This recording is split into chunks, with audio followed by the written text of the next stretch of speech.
이제 법인세로 가겠습니다. 53페이지. 일단 우리나라 법인세는 연결납세 제도가 있습니다.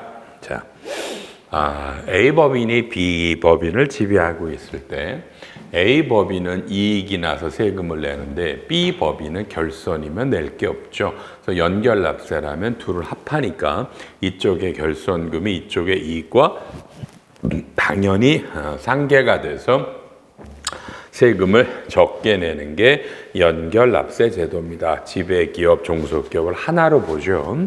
근데 이 제도를 할 때 연결납세는 원래가 100% 지배입니다. A가 B 법인을 100% 지분을 갖고 있을 때만 연결납세를 하는데 이놈을 오른쪽에 90% 이상으로 바꿔서 의외로 꽤 많은 기업이 연결납세 제도의 대상이 될 것 같습니다. 90%입니다. 10%를 인하해 줬고요. 다만 이건 내년부터 합니다. 연결납세는 일반 기업들은 사실 거의 없죠. 넘어갑니다. 똑같은 얘기들이 나오고요.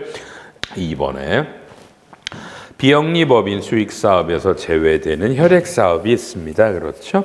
여기에 비영리법인은 수익사업은 세금을 내야 되는데 혈액사업은 수익사업으로 보지 않는다. 세금을 안 낸다. 우리 별 상관없죠. 3번 신탁재산이 엔드인데 또는이다. 여러분 중요하지 않아요. 4번은 중요합니다. 4번은 여러분 어려운데 한 10초만 잠깐 여러분이 뭔지 좀 보실래요? 자, 보셨어요?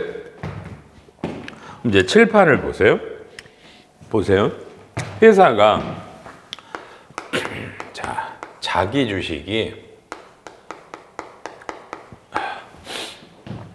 옛날에 400원에 샀어요. 취득가가 400이에요. 근데 이번에 스탁옵션, 그렇죠? 주식 매수 선택권들을 이 사람들이 행사했어요. 그러니까 행사 가액은 300원이에요. 그러니까 회사는 300원을 받고 요 주식을 주는 거예요. 이게 자기 주식 교부형 스탁옵션이에요. 근데 이날에 이 주식의 시가는 700원이에요. 그렇죠? 이야, 이럴 때 여러분 전표 끊으시면 이렇게 끊는 거예요. 봐요. 회사는 스탁옵션을 하면서 이 자기 주식을 주고 돈은 300원을 받았어요. 그러면 자기 주식은 취득가가 400원이면 회계학은 이게 자기 주식 처분 손실이에요. 그래서 요놈은 자본의 마이너스로 들어가요. 자본의 마이너스로 들어가요. 자본의 마이너스로, 그죠? 근데 이게 세무조정이 어려웠던 이유는요, 자, 첫째, 자기 주식을 결국은 양도한 거잖아요. 근데 이게 스탁옵션 행사로 줬을 때, 이 자기 주식을 스탁옵션 행사로 줬을 때, 자, 봐요. 이해의 양도 가액을, 그죠? 요 행사 가액으로 볼 거예요. 또는 이날의 시가로 볼 거예요가 문제가 있었어요. 그죠?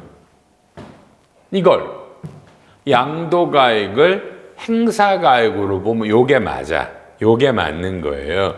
요게 맞으면 세법은 자기 주식을 팔아 생기는 서부는 손금이기 때문에 이게 손금산입 자기 주식 처분 손실 100원 기타고요. 또 아시죠? 여러분요. 회사가 이런 스탁 옵션을 행사하는 거를 권장하려고요. 우리나라 법은요. 자, 요런 게 스탁 옵션의 행사 가액과 시가와의 차익이 400이죠. 요 400을 여러분 손금으로 넣어요. 이걸 손금으로 넣는다고요. 이런 혜택을 줘요. 그러니까 자기 주식을 400원에 사서 300원에 팔아서 100도 손해봐서 손금이고 행사 가격과 시가와의 차익이 손금이었어요. 그런데 이게 왜 이걸 행사 당시의 가격을 양도로 보면 이게 조세 심판원의 사례와 그 전에 기재부 유권 해석이 있었어요. 작년에 바로 나왔어요. 그래서 이게 어려웠어요. 이 유권 해석 때문에 이렇게 해석이 됐었어요. 제가 쓴 책에도 다 써 있었고요. 근데 이번에 이건 좀 잘못됐구나. 그래서 기재부가 2023년부터는요. 자기 주식을 교부해주는 스탁 옵션은 이때 양도 가격은 행사가 아니라 시가로 하라고 법을 명시를 했어요. 시가로 가라. 그러면 이건 행사 가격을 300을 받고 400짜리를 줘도 이건 이날의 시가가 양도기 때문에 오히려 이제는 뭐죠? 300이 입금 산입돼야 돼요. 300이 입금 산입돼야 돼요. 얘와 얘의 차익을 양도 이익, 처분 이익으로 봐서 그리고 행사 가격과 시가의 차익은 손금이니까 똑같아요. 입금은 300이고 손금, 그러니까 이건 작년의 세무조정과 전혀 다른 세무조정이 됩니다. 이건 어마무시하게 바뀐 겁니다. 이해하셨죠? 원래 기재부와 심판원의 사례도 이러다가 바꾼 겁니다. 여러분 정말 조심해 주십시오. 스탁 옵션을 자기 주식으로 교부해 주시는 분 세무조정이 바뀝니다. 5번 법인세에서 대손해서 손금 인정해 주는 게 있거든요. 채무보증으로 했을 때 근데 이번에 추가된 게 해외자원 개발 사업자가 해외자원 개발 사업과 관련해서 해외 현지 법인에 대한 채무 보증이 추가됩니다. 2월 28일 날 이게 뭐 시행령이기 때문에 2월 28일이죠. 그러니까 구상채권 내가 남한테 지급 보증을 해서 내가 물어주고 근데 상대방이 내가 돈을 야 인마 너 때문에 내가 물어줬잖아. 근데 이게 망했을 때 원래 지급 보증은 손금이 안 되죠. 손금이 인정되는 예외에 해외 요게 추가된 겁니다. 6번 여러분 너무너무 중요한 놈이죠. 여러분이 세상에 2월 결손금이 원래 각 사업연도 소득의 60%만 공제되죠. 80%로 바뀝니다. 80%로 바뀝니다. 올해부터 중소기업은 물론 100%였지만 요 60% 공제가 80%로 바뀝니다. 7번 야 이건 정말 어마무시하게 중요한 겁니다. 어마무시하게 중요합니다. 자 여러분 칠판 보시고요. 자 제가 강의할 때 무지하게 중요한 건데 여러분 흔히 말하는 자본잉여금 상법은 얘를 자본준비금인데 그 안에서도 그냥 주발처죠. 여러분 주식 발행 초과금을 재원으로 주주들에게 여러분 배당금을 주실 수 있죠. 배당금을 주실 수 있습니다. 그랬을 때 우리가 배당금을 받은 게 개인이면 현행소득세법에는 이건 배당 소득으로 보지 않는다라고 돼 있고요. 개인은요, 그렇죠? 법인은요, 이게 입금 불산입이다. 이렇게 돼 있었어요. 입금 불산입이다. 현행 법인세법이.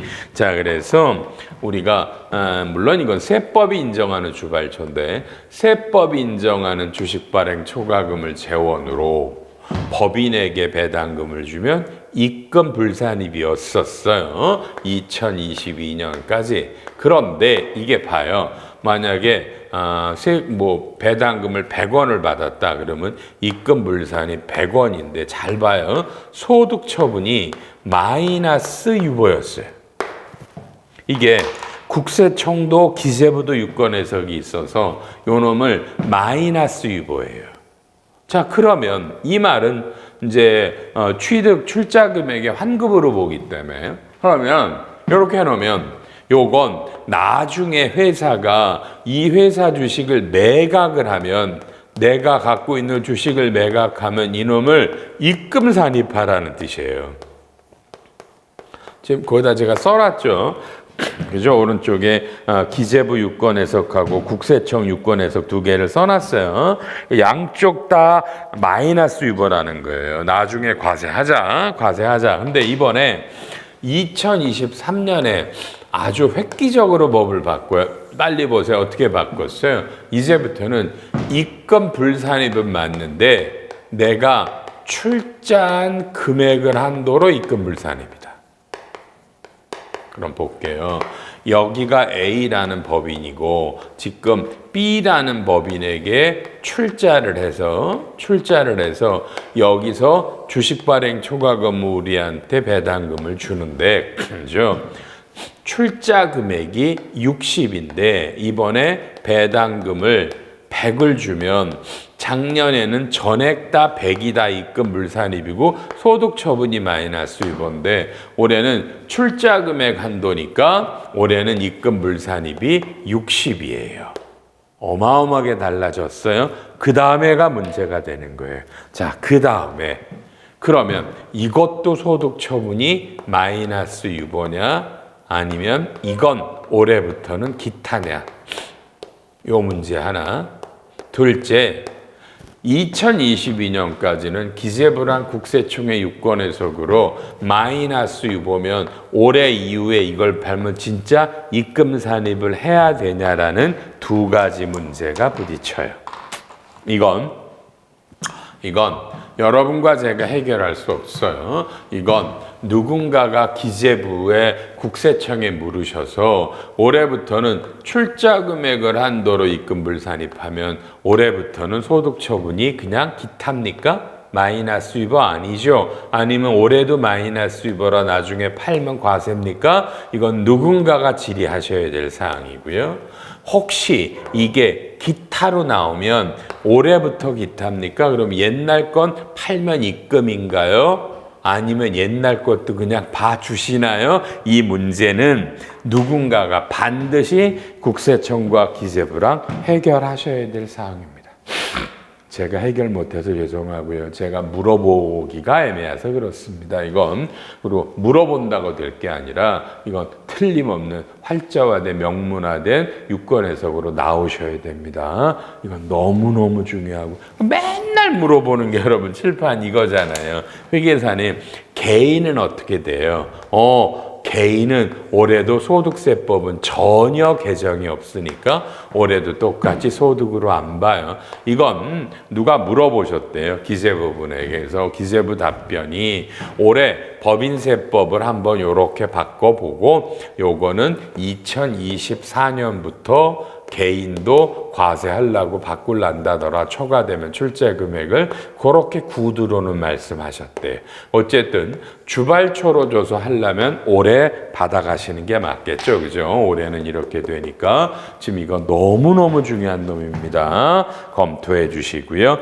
8번에 참 잘 됐죠. 작년까지는 우리가 이제부터 그죠? 이거 이제 우리가 이번 자본잉여금 말고 이제부터 오른쪽에 8번이 일반적 이익잉여금을 재원으로 배당금을 받을 때 요게 우리가 지주회사냐 그냥 일반 회사냐에 따라 우리가 저쪽 회사에 몇 프로 지분을 갖고 있냐에 따라 입금 불세 이건 기타입니다. 이건 기타인데 요 공식이 양쪽이 달랐어요. 그러니까 왼쪽에 보면 일반 법인일 때 지주회사일 때 또 내가 갖고 있는 게 상장일 때 비상장일 때 조합이 4개인데 올해부터 무조건 내가 지주든 일반이든 그죠? 상장이든 비상장 그냥 50% 이상 100% 20, 50% 80, 20% 미만 30 그러니까 이익잉여금을 내가 재원으로 받더라도 내가 저 회사 지분이 50% 이상이면 여러분 이건 무조건 100% 전액 다 입금 불산입 기타예요. 이건 너무너무 중요한 거예요. 50%만 넘어가서 지분 갖고 있으면 저쪽이 나한테 주는 건 여러분 전액 다 입금 불산입이에요. 아셨죠? 이건 정말 중요한 겁니다, 여러분요. 요렇게 올해 배당을 받는 분부터 바뀌었습니다. 그죠? 보통 일반적 해석으로 이 지분율은 그죠? 의결권이 없는 건 제외하고 판단하라는 일반적인 건데 요것 또한 어떤 질의가 있을 수는 있습니다. 이 의결권 지분율을 따질 때가 문제가 요거 너무너무 조심해 주시고요. 9번은 이건 정말 어찌할 바 모르겠네요. 너무너무 중요한 놈이 여러분 이제부터 하나가 나옵니다. 여러분 나옵니다. 자, 칠판을 한번 보셔야 되겠네요.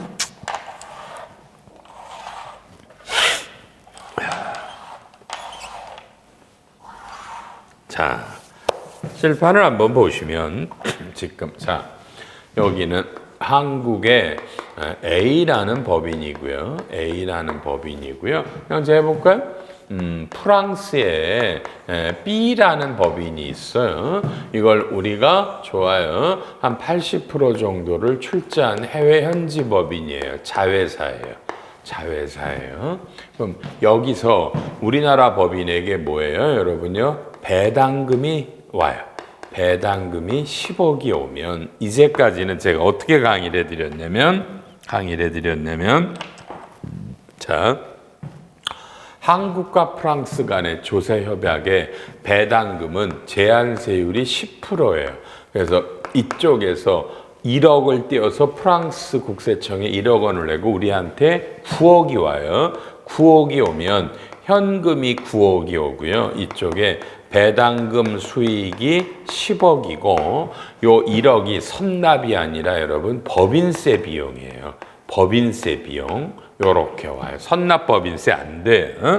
요렇게 놓으시고요. 그 다음에 여러분이 세무조정할 때 요 법인세 비용을 선금 물산입을 해서 1억 원을 기타 사유출로 빼고요. 그렇죠?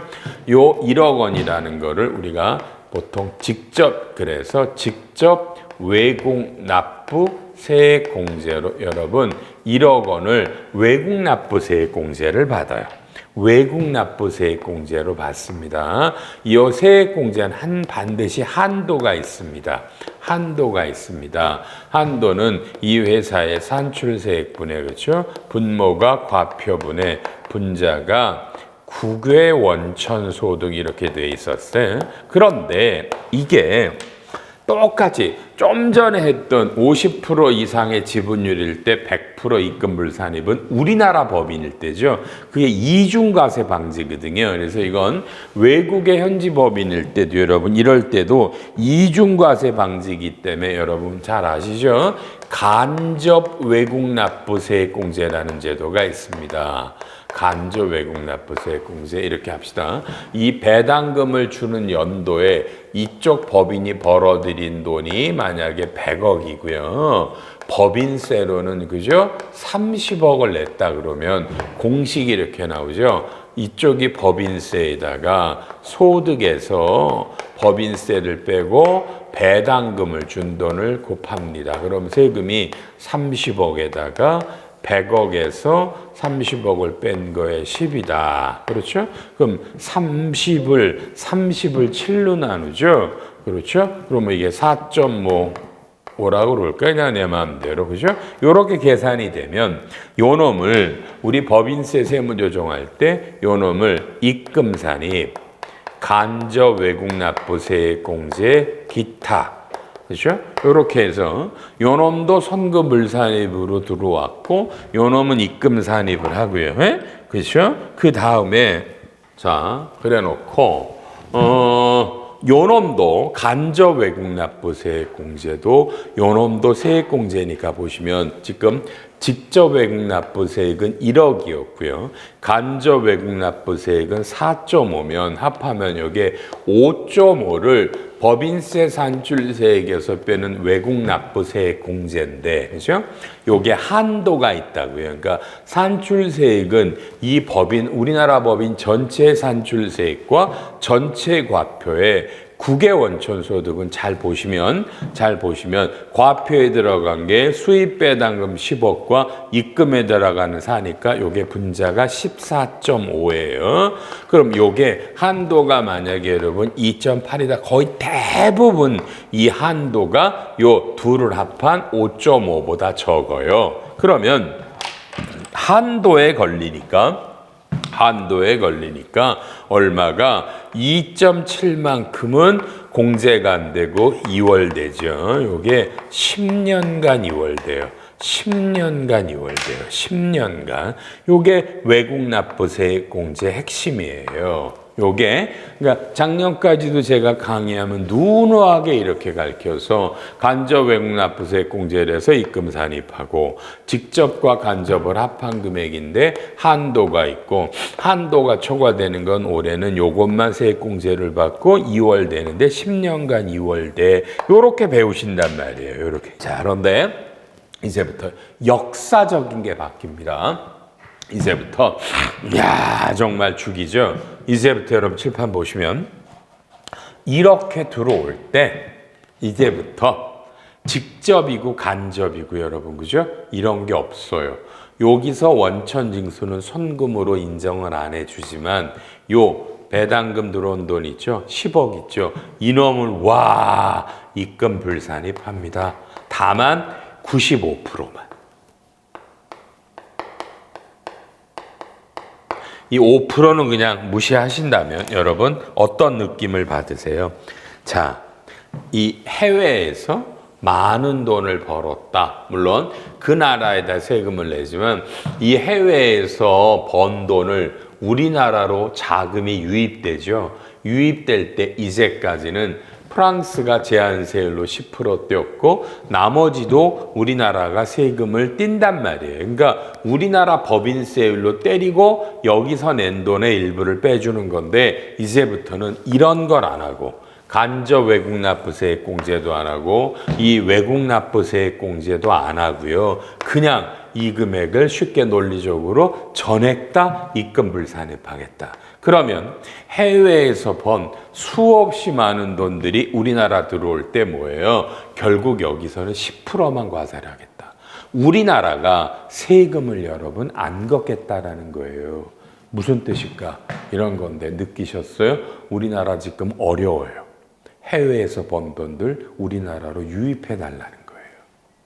우리나라가 세금을 안 떼겠다고. 이건 상상할 수 없는 세법이에요. 어마어마한 놈이 올해부터 들어와요. 이해하셔야 돼요. 이건 정말 중요한 놈이에요. 그러니까 해외에서 번 돈 어떡하라고 여러분요? 우리나라로 갖고 와주세요. 우리나라가 세금 안 때릴게요. 다만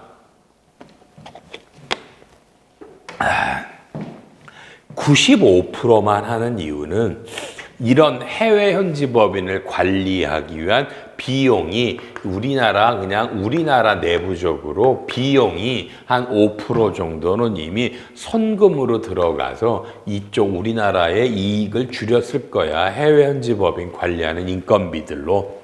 그래서 95%만 입금불산입하는 겁니다. 그럼 올해부터 해외에서 돈 번들이 다 들어와라.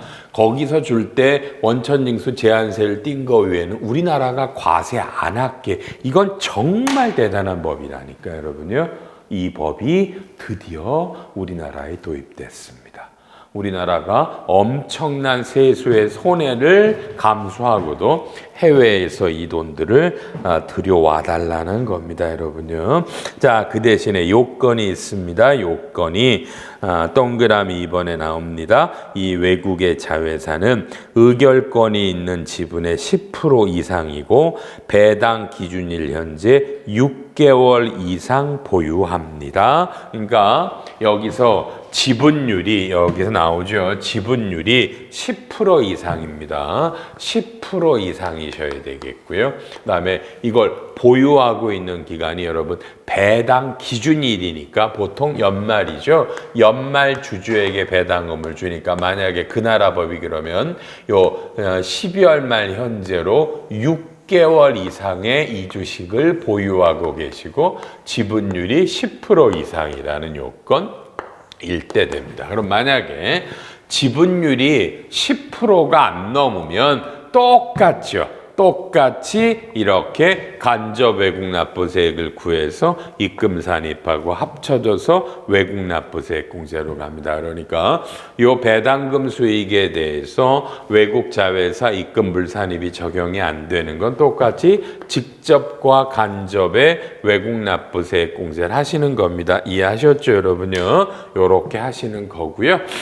그거 여기에 해당되면 95% 입금불산입, 지분율이 10% 이상이고 배당 기준일은 이제 6개월 이상입니다. 와, 오른쪽에 동그라미 5번 입금 불산입률이 95%, 왼쪽에 4번에 뭐 일부 여기 해당되지 않아야 하는데 뭐 혼성금융상품 나오는데 중요하지 않고요. 그다음 오른쪽에 6번 이 수입 배당금은 이 선금 불산입합니다. 7번은요 비상장 주식 평가 시 1주당 순손익액을 계산할 때 그죠? 입금 불산입된 해외 자회사 배당액은 포함한다. 그러니까 우리가 자 상속세법에 따라 여러분 요 한국의 이게 A가 비상장이면 상증법에 따라 평가라면 각 사업연도 소득에다가 도하고 빼잖아요. 그렇죠? 뭘 도하고 빼시는데 지금 요 놈은 입금 불산입을 했지만 이건 받은 돈이니까 상속세법상 평가를 할 때는 입금 불산입 뺀 걸 다시 도해서 소득에다 합쳐줘라라는 얘기 너무 당연하죠. 돈을 받은 거니까 상증법도 이렇게 연결 한번 해드렸고요. 여러분한테 좀 어려운 건 바로 뭐냐면 반가로 3번이에요. 취득가액을 조정한다. 뭐라고 써 있나요? 내국법인이 인수한 해외자회사 주식으로서 배당금, 입금, 불산입이 적용되는 주식은 조정금액을 취득가액에서 가나가 모두 충족하는 수입 배당금은 차감해라. 무슨 말일까요? 여러분 여기다 쓸까요? 일로 오실까요? 자, 우리가 한국의 A 법인이 그죠? 해외에 이런 해외 국외에 있는 이 법인을 인수를 했어요. 인수를 할 때 여기가 이익잉여금이 빵빵해요. 1,000억이 있었다고 그럴게요. 그래서 여기서 인수할 때 이자금을 많이 줬어요. 그냥 좋아요. 2,000억을 줬어요. 2,000억을 주고 샀어요. 그런데 요렇게 이익잉여금을 내가 인수한 다음에 얘 잉여금을 국내로 배당금으로 가지고 왔어요. 그럼 이건 입금 불산입이죠? 입금 불산입했어요. 그러면 이제 봐요. 이 회사가 돈도 많이 이익이 많이 나는 회사지만 이익잉여금이 많았기 때문에 인수가격을 줬는데 이 돈이 이제 다 우리나라로 들어오면 여기는 이익이 나겠지만 쌓아놓은 유보금액이 없죠. 그럼 이 주식을 나중에 이걸 매각을 해서 만약에 이거만큼 빼서 1,000억에 팔았다. 그러면 요 잉여금 1,000억은 일로 들어와 놓고 세금으로도 안 따졌지만 요렇게 되면 그럼 회사는 손해가 없잖아요. 1,000억만큼을 들어왔거나 이걸 싸게 팔았다? 그럼 이게 손실이잖아. 그렇죠?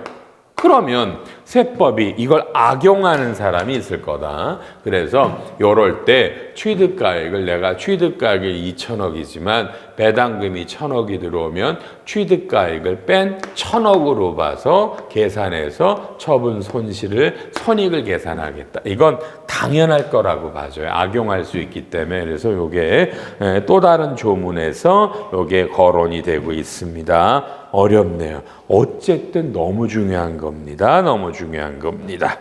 되셨죠? 자, 이제 잘 아셨을 거라고 봐집니다. 자, 되셨습니다.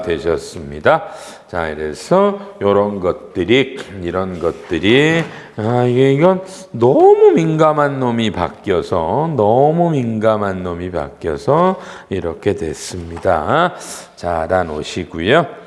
그다음에 외계산입. 근데 왜 오른쪽 페이지 가로 2번에 간접이 나와요? 어쨌든 이거 간접은요. 그러니까 칠판 오른쪽 잡아주시면 지금 이렇게 해외 자회, 외국 자회사에서 배당이 와서 혹시 어떤 조건 때문에 입금 불산입이 안 걸려요. 그러면 이렇게 직간접 외국 납부세액 공제는 똑같이 기존대로 하라. 다만 요 간접 외국 납부세액 공제가 옛날에는 25% 이러다가 아까랑 똑같이 10% 보유 기준일로부터 6개월. 옛날에는 25% 지금 배당 확정일인데 10% 배당 기준일 현재 6개월 이렇게 바뀌었습니다.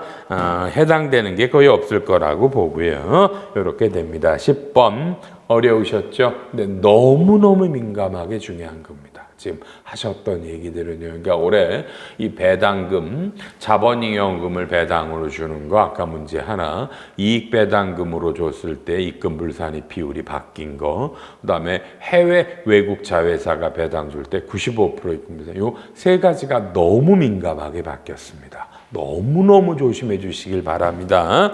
10번 소득세 할 때 이미 하셨죠? 우리가 법정 지정을 올해부터 특례 기부금과 일반 기부금으로 바꿨습니다. 모든 것들이 이렇게 다 모든 세법이 바뀌고 서식들이 바뀌고요. 11번 제가 무지하게 맨날 웃습니다만 여러분 접대비라는 명칭을 2024년부터 여러분 기업 업무 추진비라는 이름으로 바꾼답니다. 여러분은 동의하십니까? 아니 접대비 이름을 안 쓰면 뭐가 바뀌나요? 내용이 아무것도 바뀌는 게 아니라 그냥 법인세법의 이름을 접대비를 기업 업무 추진비로 바꿉니다. 다만 2020년에 저는 짜증이 나서 올해는 전부 다 아직도 접대비예요. 저는 내년에 할 때는 접대비를 다 기업 업무 추진비로 바꿀 겁니다. 이름을. 올해는 접대비입니다. 내용이 바뀐 건 없고요. 12번 하지 마세요. 고유목적 사업준비금을 다뤄보신 분이 있나는 모르겠는데 환입사유가 고유목적사 외 용도로 사용하면 이건 당연한 건데 법에 애매해서 그러니까 법에 명확하라고 쓴 건요. 개정이라기보단 분명히 한 겁니다. 애매한 것들을요. 돼 있고요. IFRS 17번 보험계약 인슈런스 컨트랙입니다. 이 내용은 제가 해드리지 않겠습니다. 그러니까 올해부터 보험회사들은요. 국제회계기준 17번 인슈런스 컨트랙 보험계약이라는 새로운 기준서가 나와서 이건 완전하게 달라요. 현재 가치를 구하는 방법이 완전히 달라요. 그래서 이건 너무너무 다르니까 세법도 여기에 따라 전면 다 개정됐어요. 이건 해드릴 의미가 없습니다. 꽤 많이 써놨으니까 관련되시는 거 한번 읽어보시면 제가 나중에 64페이지에 회계 처리도 써머리 해드렸잖아요. 한번 읽어보시라고요. 이런 거 읽어보시면 되겠습니다. 14번에 부동산 임대업은 적격 물적 분할 대상에 해당하지 않습니다. 중요하지 않습니다. 중요하지 않습니다. 15번도 의무부 줘야 됐고요. 그 다음에 16번은 잘 모르실 거니까 유동화 전문회사가 예약 매출 있다 그 조항을 살려버렸고요.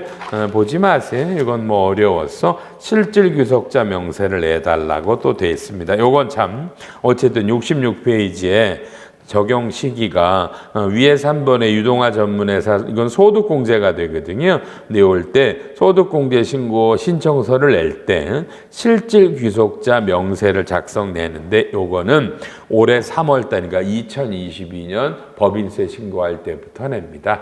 유동화 전문회사를 다루시는 세무 조정하시는 분들 회사는 다 아실 거라고 보고요. 요런 건 소급 적용입니다. 소급 적용이고요. 상장법인의 시가는 원칙이나 이런 거 보실 필요 없어요. 그냥 우리가 주식을 사고 파는 거 거래 금액이에요. 상장은 당연하죠. 오늘 이 강의하는 날 주가가 폭락을 했어요. 왜냐하면 미국의 SVC인가 은행이 파산한다고 그래서 어쨌든 좋은데 어쨌든 그냥 어려운 세상 같죠. 미국에도 은행이 파산합니다. 주가가 폭락을 하고 우리나라도 영향을 받고요. 참 어렵죠, 여러분요. 어렵네요. 요새 젊은이들 만나면 제가 하는 말이 있어요. 그냥 한마디로 요새는 사는 게 어렵네요 라고 해요. 젊은이들에게. 그래서 어떻게 해야 될지를 60이 넘은 놈으로 뭐라고 할 말이 잘 없어요. 그냥 사는 게 힘들어. 더 이상 그러니까 결혼하는 말도 못하겠고 애 낳으라는 말도 못하겠다. 그렇죠? 어렵죠? 뭔가 뭐죠? 와, 주가는 떨어지죠? 부동산은 폭락하고 있죠. 금리는 올랐죠. 대기업들 숫자들이 악화되죠. 중소기업 물가 어마어마하게 올랐죠. 모든 물가 올라갔죠.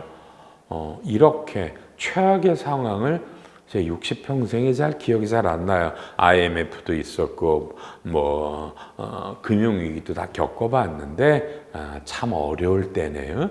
어려울 때네요. 문제는 대안이 없다라는 건데 그렇죠? 여러분요. 잘 버티시고 요새 같은 때 저는 주로 하는 말이 공부합시다예요. 뭐 해도 안 되잖아요.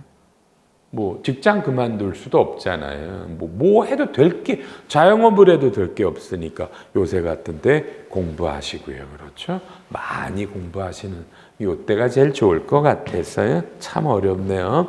그래서 이번에 상장은 그냥 거래되는 가가 시가인데, 그죠?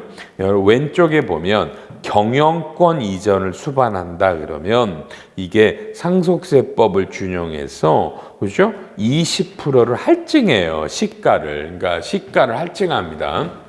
그러니까 상장 기업의 오너가 내가 갖고 있는 걸 다른 사람이 이번에 이수만 씨 같은 분이 SM 주식을 뭐 누구한테 하이브나 뭐다 어디다 넘겨가지고 이렇게 했잖아요. 그렇죠? 그 뭐 주가가 엊그저께 볼 때만 해도 16만 원인데 오늘 아침에 어저께 보니까 11만 원이야.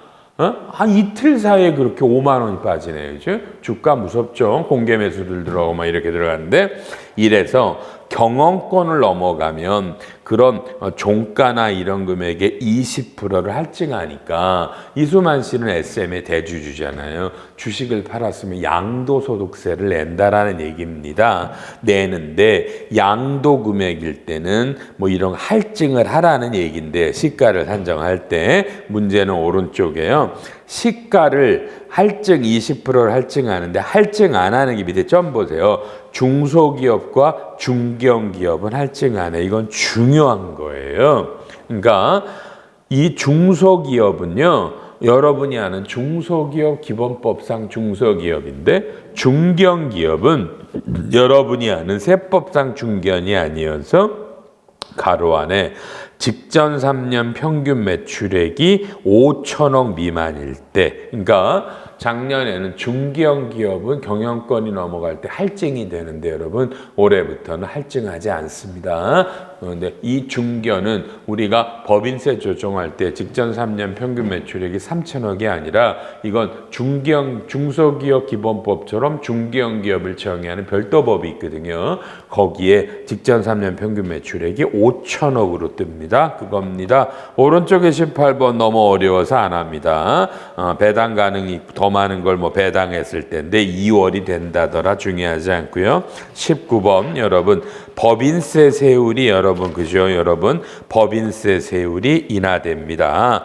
이게 원래 10, 20, 22, 25죠. 요게 각각 1%씩 인하됩니다. 9%, 19%, 21%, 24%. 이건 정부 여당은 25%를 대기업을 22%로 인하달랐던 거고, 야당은 안 된다라고 그래서 합의가 돼서 전 구간을 1%씩을 줄인 거니까, 요게 1%씩을 줄이니까 2022년 결산할 때 이연 법인세를 잡을 때 전부 다 이렇게 1%씩인가. 삼성전자 이연 법인세는 24%잖아요. 이제 내년부터, 올해부터니까. 그러니까 24, 2.4에서 26.4%로 이연 법인세율을 잡았어요. 아시겠죠? 그죠? 이연법인세율이 이렇게 됩니다. 주력세율에 1%씩 인하되고, 개인적인 의견을 말하면 저는 우리나라가 개탄스럽네요. 어느 한쪽이 양보를 못하죠. 양보를 못해서 너무 기형적으로 이렇게 전 구간표를 1%를 완화한다. 이게 무슨 의미인지를 잘 모르겠네요. 개인적으로는요.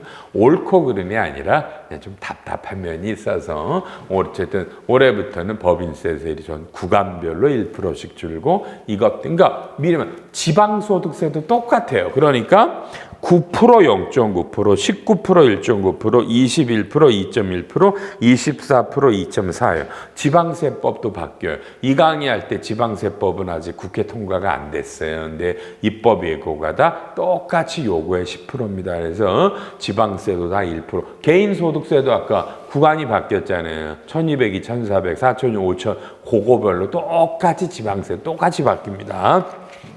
지방세 얘기는 뒤에 있고요. 그다음에 20번에 여기에 외국 납부세액 공제할 때 한도가 이렇게 10년간 2월 되는데, 우리나라 국내 원천 비용과 대응되는 국내 대응 비용이 있는 보셔는 2월 공제가 안 됩니다. 이건 대기업만 해당되는데, 이 국내 대응 비용과 관련된 비용은 한도 초과했을 때 이 한도가 2월이 안 되거든요. 근데 이게 올해부터는 국내 대응 비용 때문에 이것 때문에 2월이 되는 것들은 그냥 2월은 안 되지만 그 다음 연도에 손금 산입을 허용합니다. 이건 대기업들한테는 굉장히 유리한 겁니다. 일반 잘 모르시니까 이 얘기는요. 대기업들한테는 획기적인 게 하나 나왔군요. 20일 아까 간접 투자 말씀드렸던 거 안 한다는 거 있었죠. 그런 얘기들. 22번 중간연합이 30만 원 중소기업이 50입니다. 전년도 중소기업이고요. 요게 50만 원 미만은 올해부터 중간연합 안 하시고요. P2P 얘기했네요. 14%이나 된다고 말씀하셨고 아까 국채나 통화증권 할 때 이자 비과세, 양도세 비과세 말씀을 드렸고 25번 중요하지 않고요. 26번도 뭐 실질귀속이라고 그러니까 소득세, 법인세가 똑같이 움직이는 거고요. 27번 가상자산을 운용하는 사업자들은요. 여기에 어떤 그런 명세서, 가상자산 명세서를 내게 돼 있습니다. 올해부터 이건 분기별로 2달 이내 가상자산 거래명세서 거래직계표를 냅니다. 가상자산 하시는 분은 이미 알고 계실 얘기고요. 매입자 발행 계산은 안 하고자 합니다. 넘어갑니다. 그 다음에 31번에 해외 매출 채권입니다. 우리가 수출했는데 거기가 망하면 이건 소멸시효가 아니라 왼쪽에 현지 거래 은행 뭐 이런 데들 상공회의소 이런 데가 뭐 한다고 돼 있죠. 그죠? 거기에 해외 추심 채권 추심 기관이 들어갑니다. 채권 추심업을 수행하기로 무역보험공사와 협약을 체결한 현지 채권 추심 기관이 이 회사 망했어요라고 확인해 주시는 것들이 요건에 추가됩니다. 반드시 해외 수출하신 분들 대손할 때 이런 거 하나 알아놓으시고요. 32번 이런 거, 33번 중요하지 않습니다. 자, 또 한번 자르죠. 그죠? 자르죠. 이제 진짜 어려운 놈들이 준비하고 있네요. 조세특례제한법에서 우리나라 올해 법인세를 어떤 식으로 바꿨을까요? 법인세를요, 그죠? 그 얘기가 하고 아까 제가 고용중대세액공제에 대해서 기재부 유권해석이 최근에 나왔다라는 얘기를 했습니다. 그것도 별도로 칠판에 써가면서 아주 세세하게 강의할 겁니다. 너무 중요한 놈이 바뀌었다고 말씀을 드렸네요. 또 우리 잠깐 쉬시면서 우리가 정말 관심이 많은 조세특례제한법에서 법인세를 어떻게 바꿨을까요? 자, 빨리 쉬었다 하죠.